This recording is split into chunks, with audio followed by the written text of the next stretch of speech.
So ఈ కష్టం, ఈ శ్రమ ఎక్కడ కూడా వృధా కాకుండా మీరందరూ కూడా దయచేసి క్షేత్రస్థాయిలో మీరందరూ మీ వంతు మీరు ఈ మనం నైతికంగా చేస్తున్న పోరాటం ఇది, వేరే ఏం కాదు.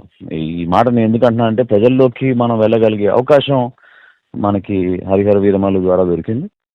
అది పార్టీ అధ్యక్షులు పవన్ కళ్యాణ్ గారు కూడా ఆయన చేసిన కృషిని మనం గుర్తు చేయాల్సిన అవసరం డెఫినెట్గా ఉంది.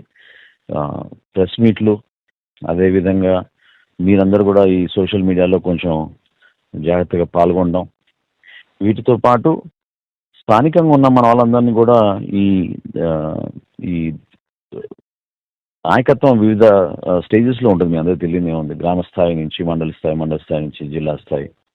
సో జిల్లాధ్యక్షులు కూడా ఈ కారులో ఉన్నారు కాబట్టి వాళ్ళందరూ కూడా నేను కోరుతున్నాను, మన కూటమి నాయకులను కూడా మీరు కొంచెం ఈ ఇన్వాల్వ్ చేయాలి. ఎందుకంటే మనం అందరం కలిసికట్టుగానే ఉన్నాం.